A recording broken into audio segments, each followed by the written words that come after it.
Hallo ihr liebe Leute, hier ist wieder die Yankee mit Let's Play Lufia auf Pelzig. Ja, eigentlich bin ich schon seit letzter Episode vom Drachefest natürlich zurück und ich wollte eigentlich auch nur darauf verweisen, dass ich hier nicht großartig auch nochmal mich wiederhole werde. Wenn es euch interessiert, wie meine Erlebnisse beim Drachefest so waren, und ich muss sagen, sie waren durchmischt von mal ziemlich stressig, mal ziemlich gut. Schaut euch doch einfach mal Stardew Valley Episode 50 an. Da spreche ich dann ein bisschen genauer darüber, wenn es euch das interessiert. Guckt einfach bei Stardew Valley rein. Und an der Stelle nochmal vielen lieben Dank an alle im Graue Lager.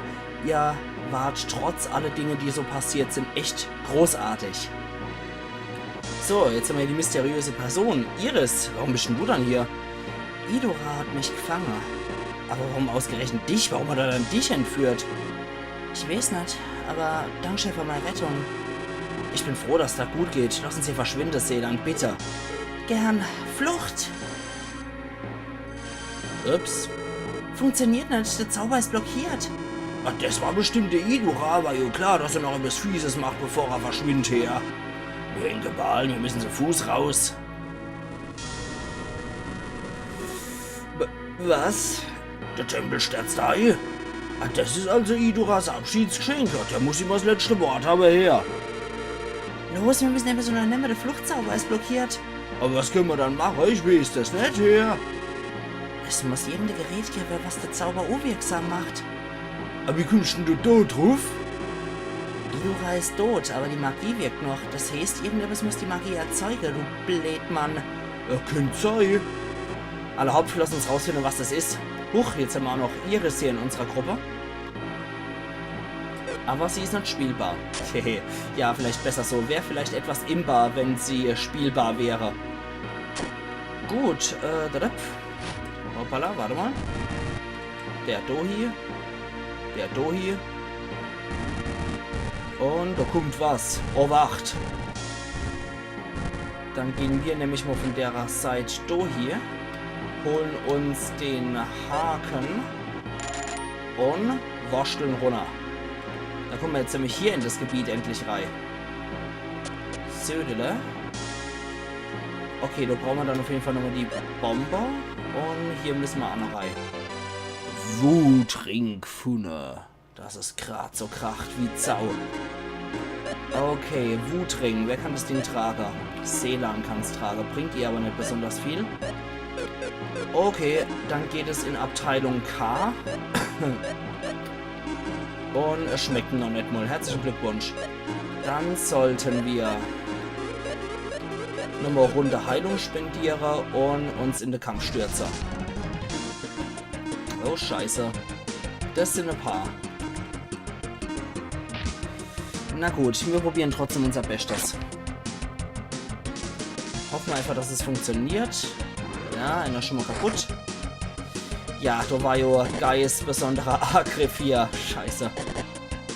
Der Watzarino. Sie nannten ihn auch den Watzmann. So, dann nichts wie drauf. Geht. Dann nichts wie drauf. Und der Wetter. Geil, machen wir den Watz hier. Und du gehst mal dort drauf. So. Reicht. Reicht. Der Watzmann macht seinen Namen alle Ehre. Nein, bitte lass keiner sterben jetzt. Okay, gut, hat nicht funktioniert. Und seiner funktioniert besser. Perfekt. Dann, hier. Weg mit dem ganzen Käse. Damit hier noch was einstärkst. Und auf die Medusa. Immer auf die kleine Dicke mit dem Wasserkopf. Deswegen kriegst du was ab und du kriegst was ab. Und du hilfst einfach mal ein bisschen noch. So. Ja, physische Angriffe sind bei den Knetköpfen nicht so besonders gut. Aber das zieht stabil ab. Reicht. Ja, uff. Nix du Sog. Ich hasse Sog. Zumindest wenn ich es abkrieg. Ja, Gott sei Dank, es hilft nicht. Na gut, die kontert mit demselben Scheiß, aber es bringt nicht so viel. Dummkopf for the win. Mach du mal hier die platt und wir kümmern uns um das andere Vieh. Reicht leider nicht. Reicht auch nicht. Der reicht. Aber es gibt noch eine Runde Blitz, bevor Descartes der Gnadenstoß ausführt. Perfekt. Was wir noch brauchen, ist eine Runde stark für jeden. Und dann geht's weiter. So. Du rennt noch so ein komische Kopflose durch die Gegend. 2 sogar. Der Jurahahn. Alter, was ein dämlicher Name für kopflose Ritter. So, wieder drauf. Das ist eher so einer, so ein Name, der mich nicht zum Lachen bringt, sondern der mich einfach nur etwas traurig stimmt, was die Übersetzung angeht. Wisst mal ganz gern, wie die richtig heißen, die Gegner, also auf Japanisch eigentlich. Und wie dann die Übersetzung so komisch warum sein kann. Ja, das könnte klappen, ja. 165 ist stabil. Hat gereicht. Super. Hier gibt's ein bisschen was. Ups. So. Dann können wir auch da reingucken. Gibt's auch eine Treppe. Okay. Die führt uns hier zu nichts Besonderem, aber warum nicht? Hauptsache mal der Troll gecrunched. So. Jo. Okay, Feueratem ist gut. Sogar sehr gut. Ja, 360, da widerspreche ich mal nicht, was die Effektivität angeht. Okay. Sehr schön. Dann muss es dann da lang gehen. Bevor da was kommt, sorry, aber der Dummkopf muss erstmal geflattert werden. Ich glaube nämlich, jetzt kommt die Stelle, wo wir ihn entkleiden müssen. So, mit dem nackigen DK geht's jetzt selber weiter. Die Kugel, da könnte das Gerät sein. Alles, was wir jetzt machen müssen, ist die Kugel kaputt zu kloppen. Das kann ich. Ach, wenn er nackig ist, aber er kann's. Zerstör die Kugel und der Fluchtzauber wird wieder funktionieren. Ja, mach ich. Auf die Gosch! Bisschen rabiate Methode, aber sie scheint funktioniert zu haben. Die Blockade ist weg. Na, endlich, dann lass uns jetzt hier von der abhauen. Hey, DK! Verdammt, ich habe im Moment nicht aufgepasst. Idura ist zwar tot, aber er ist noch als Geiststeuer, hat 2 Gargoyles und 2 Drachen mitgebracht. Was? Ihr werdet den Ort nicht lebend verlassen. Du lebst? Und tschüss. Gehen, hauen ab, solange er noch kennt. Digga, halt aus, ich bin schon unterwegs. Nee, der Tempel stellt so jetzt aber hauen ab, Maxim. Glaubst du, ich lasse dich jetzt hier allein zurück? Der Tempel bricht gleich zusammen, Iris, bring sie zurück. Jetzt! Aber... Ich sag jetzt! Flucht! Idura, ich verfolg dich bis ans Ende von der Welt, du Hanebampel und Lumpestrick und Schlapperflüger! Ja, das musste jetzt sein, dass ich ihn entkleid, weil ich habe gewusst oder geahnt, zumindest sehr stark geahnt, dass die Passage jetzt ist. Und was mit ihm wird, erfahren wir auch später erst. Dicker! Nee, das darf einfach nicht wahr sein. Es wird nun schon nichts passieren. Er kann gut auf sich alle Acht geben, auch wenn er nackig ist. Ich hätte Fluchtzauber nicht so früh einsetzen sollen. Wenn es das gemacht hätte, dann wären wir jetzt alle verloren gewesen.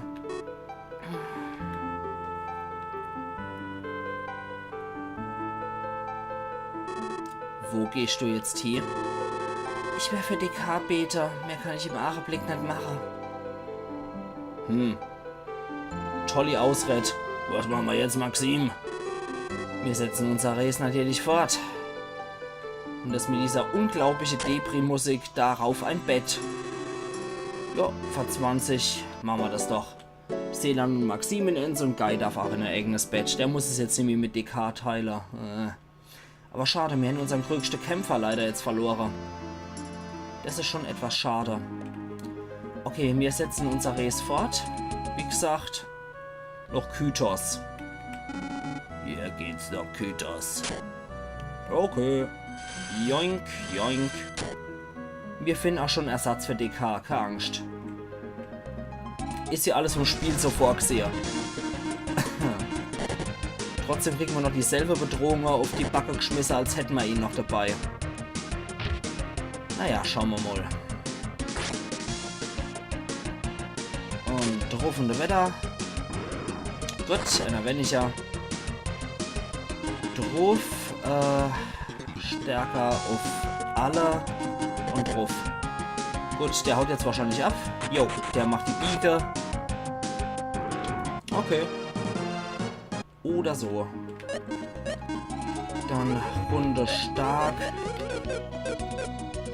Und hier ist, glaube ich, erstmal nichts genau. Das sollten wir erst später erkunden. Und da ist die Stadt, die wir hier wollen. Kytos. Ja, wieder sehr fröhliche Mucke hier. Herzlich willkommen. Ich habe schon auf euch gewartet. Schön. Füllen wir erstmal die Heiltränke wieder auf. Krafttrank ist Quark. Jetzt sind wir bei 11 und bei 10. Jo, okay.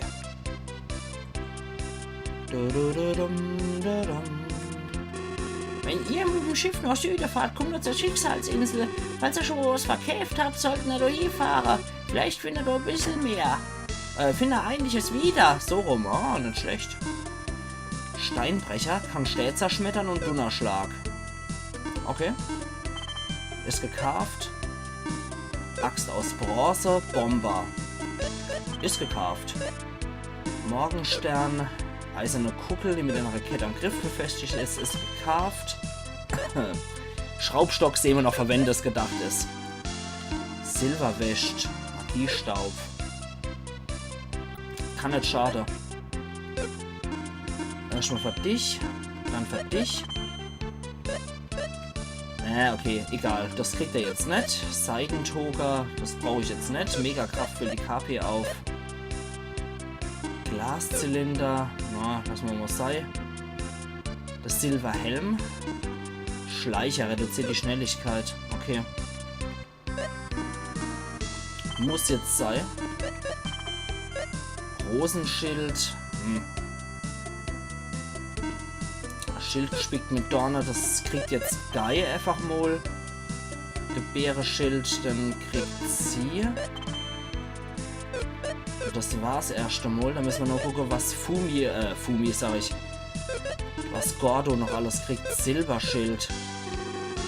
Haben wir das zufällig? Silber, hier ist doch alles aus Silber. Nur die Schilde nicht. Okay, dann kriegst du alles, was nicht aus Silber ist. Stählschild kriegst du zum Beispiel, du dummer Hund. Das Pfizer-Schild kannst du haben. Tektorkralle kannst du auch haben. Plattehemd haben wir nicht. Sturzhelm. Alter, du Mistvieh, sei mal ein bisschen dankbarer. So, hier noch. Ja, den frisst er. Okay, Kampfdegen. Donneraxt kann er haben. Das Bäreschild haben wir, glaube ich, hier, oder? Quatsch, ein Verkauf. Ich glaube, Bärenschild war hier, jo. Okay. Dann viel Spaß mit dem Bärenschild. War sauteuer. Ich hoffe, es hilft. Bitteschön. Metallpanzer immer zufällig. Ach. Bitte. Dann gucken wir noch, dass man Metallpanzer möglicherweise noch für einen Karfen.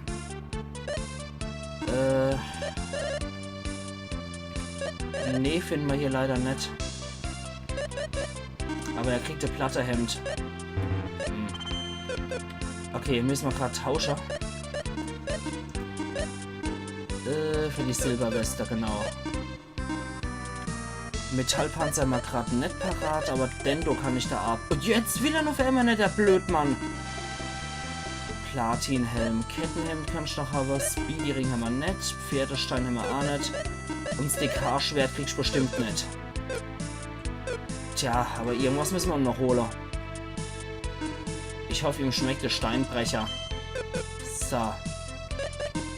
Viel mehr haben wir nämlich leider nicht mehr zur Auswahl. Silberpanzer. Dann haben wir aber wenigstens so Stufe 4.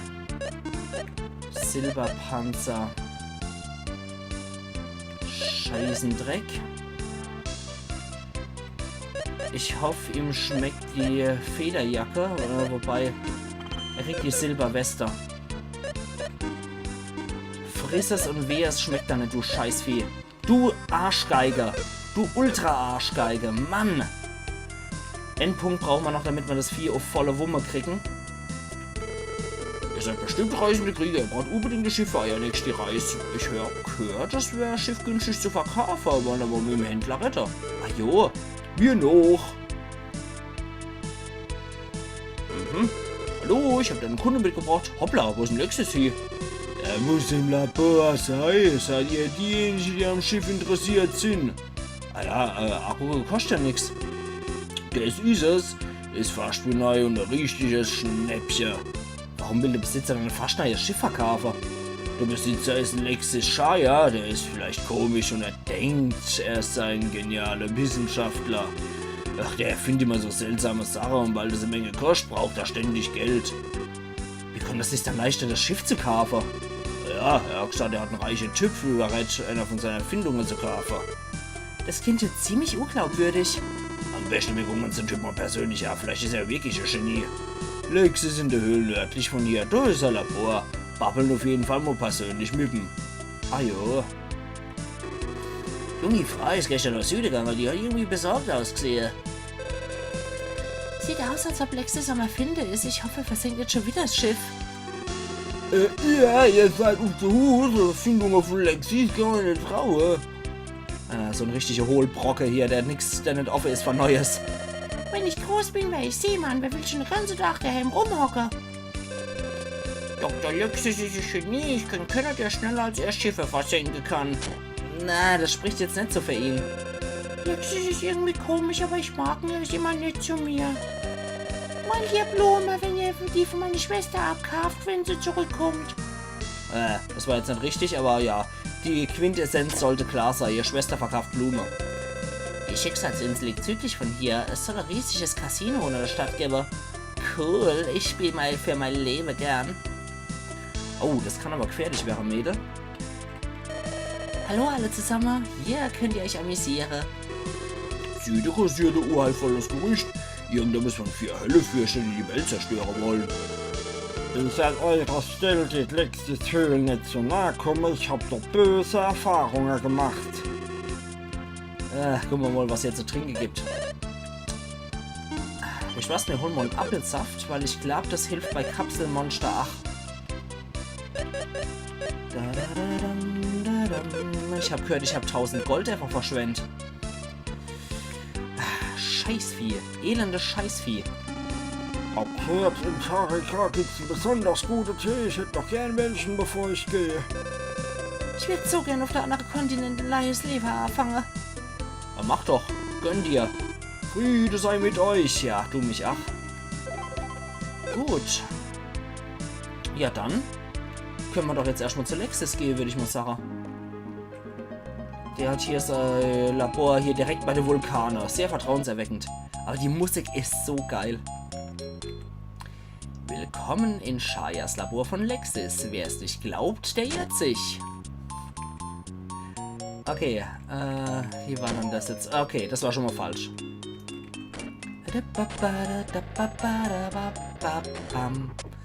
Ah, ich mag die Musik. Das ist so richtig schön die Knödelkopf-Dulli-Musik. Rechts.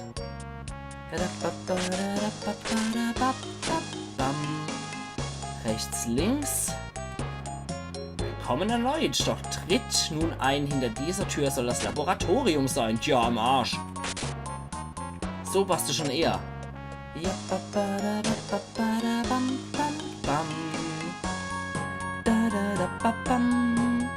Ja, da ist er auch schon, der Knödelkopf. Und wir sehen durchaus, dass der Kerl hier ordentlich Kruscht hier hat. Also es ist wohl nicht einfach nur so ein Hobbyerfinder, sondern er scheint wirklich Wissenschaftler zu sein. Und ich steht auch mal Sache, liebe Leute, der wir jetzt an der 20-Minuten-Grenze kratzen, mache ich an der Stelle jetzt hier meinen Cut, etwas früher, aber trotzdem mache ich den Cut. Und wir sehen uns übermorgen wieder zur Let's Play Lufia auf Pelzig, wo wir uns dann mal mit Dr. Lexus ordentlich unterhalten werden. Und wenn ihr in der Stadt mal gesehen habt, dass es Schraubstock gibt als Waffe, ne? Ich denke, die Kombination liegt nahe, wem der gehören könnte. Ansonsten wollte ich auch noch darauf verweisen, wie gesagt, wie ich schon am Anfang gesagt habe, wenn ihr wissen wollt, wie das Drachefest bei mir war, dann guckt doch gern bei meinem Stardew Valley Episode 50 rein, weil da habe ich alles soweit beschrieben und erzählt und ich wiederhole mich da einfach ungern, dass ich nicht immer das Gleiche erzähle. Wir sehen uns immer mal dann wieder, wenn ihr wollt, also machen's gut bis dahin. Ayan Yankee.